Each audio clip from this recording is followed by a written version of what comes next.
नातेगाव या विद्यालयाची सर या ठिकाणी आज आलेले आहेत।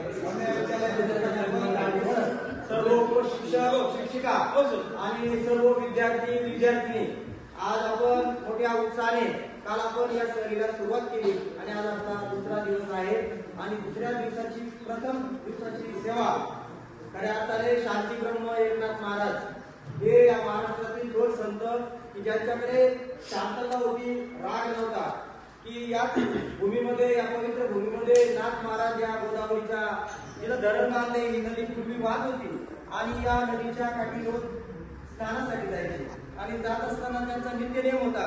परंतु गाव तिथे त्या ठिकाणी काही मोठमोठे व्यक्ती असतात किंवा वेगळ्या प्रवृत्तीचे लोक असतात। या देवाच्या दारी आपल्याला त्यांचं ते नाव नाही घेता येणार, तर ते नाथांना त्रास द्यायचे। संत एकनाथांना कधीच राग येत नसायचा, इतके ते शांत होते आणि म्हणून त्यांना शांती ब्रह्म अशी उपमा दिलेली आहे। तर नाथ महाराज जेव्हा याच वाड्यात इथं राहत होते, त्यांची जन्मभूमी कर्मभूमी या ठिकाणी त्यानंतर संपूर्ण महाराष्ट्रामध्ये भागवत धर्माची त्यांनी कथाला आपल्या कार्याने उभी केली, आजही परंपरा चालू आहे। तर असो ते या नदीवर जात असताना स्नान करून यायचे आणि म्हणून येथे जे काही यवन प्रवृत्तीचे लोक होते त्या व्यक्तींना त्यांचा जो शांतपणा आवडत नसावा आणि म्हणून ते त्यांच्यावर तुंबले। तुंबल्यानंतर त्यांनी वरती सुद्धा बघितलं नाही त्या व्यक्तीकडे, परत ते गोदावरीच्या नदीकाठी गेले, स्नान केलं।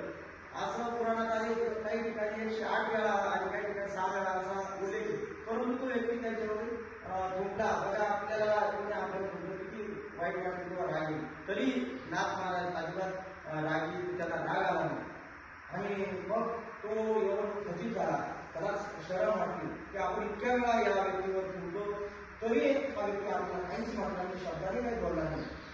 मग त्या व्यक्तीने म्हणजे त्या तुंबणाऱ्या व्यक्तीने नाथ महाराजांची माफी मागितली आणि शरणागती पत्करली, तरी नाथ महाराज म्हणजे तू चांगलंच काम केलं म्हणे, कुठे वाईट काम केलं, पुन्हा तो खचित झाला। म्हणजे असं कसं, अरे बाबा मी रोज या गोदावरीच्या पाण्यामध्ये एकदाच आंघोळ करायचो, तुझ्यामुळे आज मला 6 वेळा आंघोळ करण्याचा योग आला।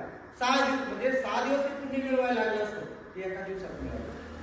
आणि तोच व्यक्ती नाथांचा शिष्य बनला, सेवा करू लागला, त्यांच्या परंपरेत सामील झाला। एवढी ताकद त्यांच्या वागण्यात होती आणि अशी शांती ब्रह्म एकनाथ महाराज यांची मोठी उत्सव या ठिकाणी होत असतो, मोठा उत्सव नाथषष्ठीला प्रचंड गर्दी असते। त्यांचं समाधी मंदिर पाहिलं आणि त्यांचा वाडा या वाड्यामध्ये राहतो आणि या वाड्याचे वैशिष्ट्य सूचना वाचली की नाथांच्या घरी साक्षात भगवान श्रीकृष्ण श्रीखंडाच्या रूपाने येऊन इथं पाणी भरायचे काम करायचे। आज म्हणतात नाथषष्ठीला प्रार्थना भरतो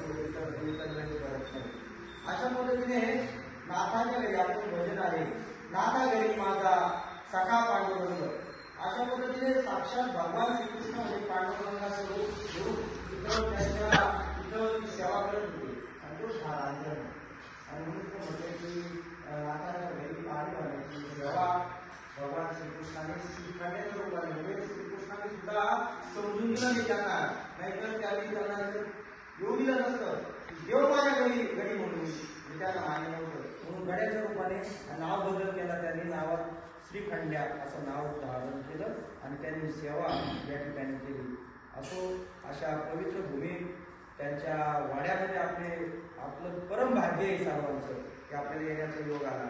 हे कोणाच्याही भाग्याचं नाही की 400 मुलांपासून 80 मुलांची निवड होते, तुमचं सुद्धा भाग्य असेल आणि त्या भाग्यामुळे तुम्ही आज सहलीला आले आणि त्याचं कार्य आपल्या शाळेचे मुख्याध्यापक भाग्यसर सर्व शिक्षक शिक्षिका आणि तुमचे परम भाग्य आणि त्या परम भाग्यामध्ये आज आपण सामील झालो आणि मी परमेश्वराकडे अशी प्रार्थना करतो सगळ्यांना चांगली सद्बुद्धी देऊ, आपल्या हातून चांगल्या प्रकारे शिक्षण पूर्ण हो आणि आपल्या समाजाची सुद्धा तुमच्याकडून सेवा घडू अशी मी या ठिकाणी प्रभूचरणी नाथांच्या चरणी प्रार्थना करतो आणि माझे शब्द थांबवतो।